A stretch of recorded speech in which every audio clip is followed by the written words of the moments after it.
Hey everyone, and welcome back to my channel. My name is Vanessa if you are new here. Now in this week's video, I have 4 new books to show you guys. If you're new to my channel, you may be wondering, what do you mean 4 new Catholic books? Well, I have a Catholic book hoarding problem. I buy so many Catholic books that it honestly hurts my bank account and I honestly don't have much room for them anymore, but I have a problem and I love to buy them. So if you're new to my channel, you'll probably see a bunch of book hauls in the future. I also have my other book hauls linked down below, which you can check out if you haven't seen them already. And as in all my book haul videos, I will have all the books put in the description bar below so you can easily search them on Google. So if you're looking for new Catholic books to add to your Catholic bookshelf, then just keep on watching. So the first 3 books I'm going to show you guys today are actually ones that I picked up this afternoon. So I have only looked through them just a bit, so I will be reading them more extensively, so this is not going to be a full-on review on them because I have not read them yet, but they're actually very interesting, so that's why I picked them up. So the first book I have for you guys today is called Letters to a Young Catholic by George Weigel. Now I own other George Weigel books, so when I saw his name at the thrift store, I knew I had to purchase this book. I really have enjoyed his books that I've read in the past. Basically, he writes essays and he gives a Catholic spin on those essays. So they're not so much focused on apologetics, but they're focused on having a Catholic perspective on the outside world. So I really am looking forward to reading this book, and I was reading some of the quotes or inserts that are in this book, and a lot of the people were saying that if they weren't a cradle Catholic, then this book would have converted them to the faith. So I'm looking very forward to reading this book in the future. The next book I have for you guys today is called God Alone Suffices. Now, my mom was the one that showed me this book this afternoon and was really the reason as to why I bought this book.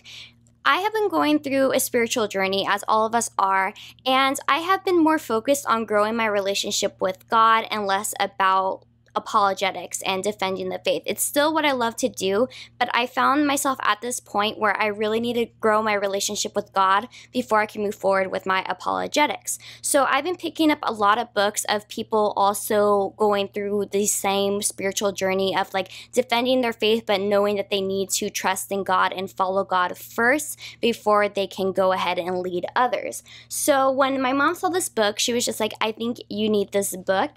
And so I picked it up and I'm looking very much forward to reading it. One thing that caught my attention was it mentions St. Juan Diego on the back and Our Lady of Guadalupe. So I don't know if that's the main focus of this book. Like I said, I haven't read it yet. But as many of you guys know, I have this like attachment to Our Lady of Guadalupe. It's one of my favorite stories to tell people. In fact, I told my friend who is not Catholic whatsoever, and when I told her about the apparition of Our Lady of Guadalupe, she literally started crying. And so I have this like great attachment to Our Lady of Guadalupe, to Mary, to that apparition. And so when I saw that on the back of this book, I was just like, that's calling me. So whether or not this book has anything to do with that, whether or not that was just like a little comment it put on the back of the book, I know that God was trying to draw me to this book by putting Our Lady of Guadalupe on the back to draw me in. So I'm looking very much forward to reading this book. And honestly, it's beautiful. It matches my nails too. Look at that. How fun. Now, the next book I have for you guys is probably one that you guys have seen before, whether or not you are going to be confirmed soon, or maybe your kids are being confirmed. This is the book that they give the confirmation students, at least at my parish, when they're going through their confirmation classes. Now, I picked up this book because I always love reading books of how they explain it to people who may not necessarily understand too much about the faith. I love seeing how they explain things so clearly, and it really helps me understand stuff that maybe I have yet to understand. Now, when I was going through confirmation, my parish didn't have these books yet. I don't know if they haven't been written yet, or maybe my parish had just been late to the game and hadn't got this, but when I was confirmed in 2013, they didn't have these books out. So we were just like literally learning from like printed worksheets, which was really nice. But when I saw all of the other confirmation students, because I used to work with confirmation, having these books, I got a little bit jealous because I didn't ever have that book. So when I saw this at the thrift store this afternoon, I had to pick it up because I just love how they explain things so clearly. And like I said, sometimes there's stuff that maybe I don't fully understand. So I'm looking forward to reading this book and just like learning the basics about Catholicism that I may have missed along the way. So I'm looking forward to using this book as reference and also reading it for my free time and for fun. Now, the last book I have to show you guys today is called The Secret Diary of Elisabeth Leseur. Now, I'm not sure if I'm saying her name correctly, but I included this book in the book haul because honestly, this book is the only really reason why I'm doing this book haul today. I went out to go find Catholic books to include in this book haul, but really I was just going to make a full-on video based on this book, and I may still do so in the future if you guys are interested. But this book has been a journey to get. So my mom purchased this book for me back about a month ago on Thrift Books, and it was delivered to my house 2 weeks ago. But for some reason, we never received the package. So my mom contacted Thrift Books and they sent her a new copy. And so we literally received this book yesterday in the mail, and I have already read around 1/4 of this book. Literally, I stayed up till like 1 in the morning yesterday reading this book because I could not put it down. Basically, this book, what it's about is about this woman named Elisabeth. Now, Elisabeth owned a secret diary. She owns various journals throughout her life, and her husband was anti-Catholic.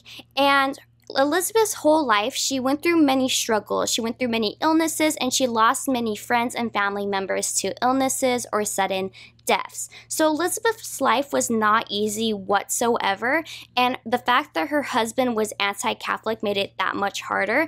And so she never once tried to convert him. She never once tried to argue her faith with him. She just kind of like laid low. She never tried to convert anyone to Catholicism, even though she knew it was the truth. She just showed the love of God through her actions. So Elisabeth died when she was 48 years old. She died before her husband did, and she died of an illness. And after she had died, her husband had found her journals, and the husband began reading her journals over and over again. He would eat, breathe, sleep these journals. He would just read them until he finished them and then read them again.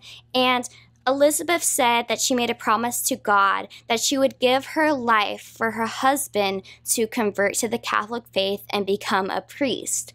And that's actually what happened. Her writings had caused her husband to become a Catholic priest, a man who previously was anti-Catholic, a man who used to challenge her on her faith throughout their marriage, who hated that she was Catholic, became a Catholic priest. So this book, the first chapter of this book, focuses on her husband telling the story of the life of Elisabeth and what happened during the times that these journals were written.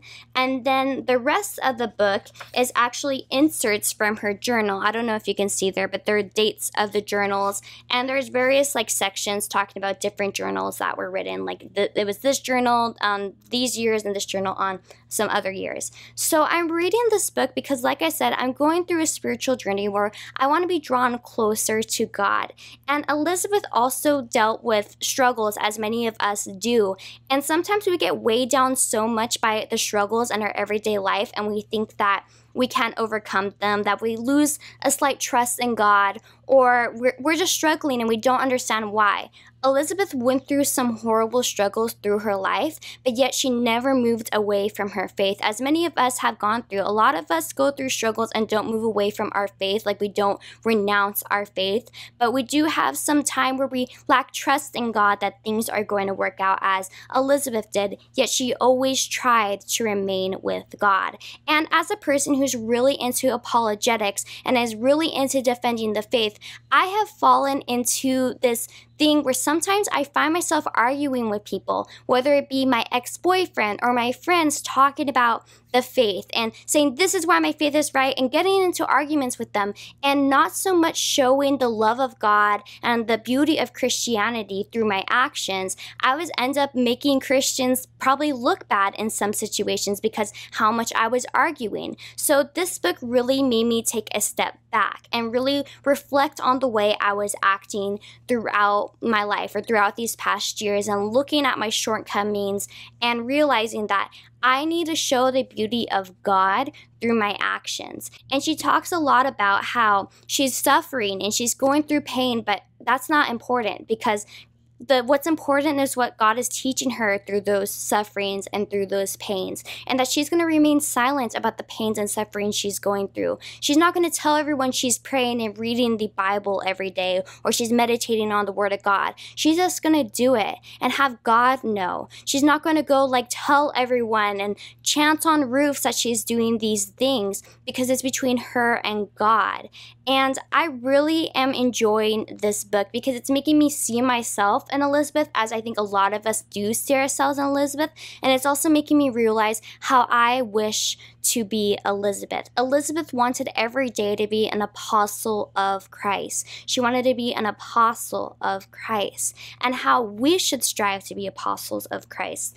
Elisabeth, according to this book, is actually going through a canonization process where they're trying to make her a saint. So I really hope that that does come true in her future. Her husband, I think, ended up dying in the 1950s, or was a priest in the 1950s. I may be getting my years wrong. But if you guys get the opportunity, please purchase this book and learn about Elisabeth and Felix's life. It will draw you closer to God. It will help you reflect on your life. And it's probably one of the favorite books I've ever read.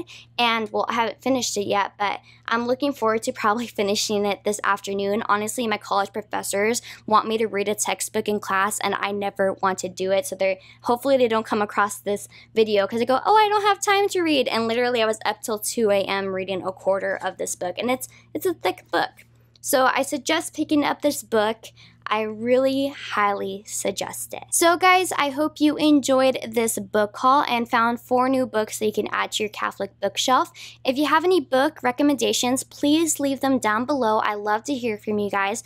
If you have these books, let me know if you like them or not, and give me a little book review in the comments bar. I would really like to hear about it. Be sure to check the description for all of the book titles and authors, and please give this video a like, and please subscribe if you would like to see me on my journey. It really helps me out reach more people, and I look forward to seeing you guys in my next video.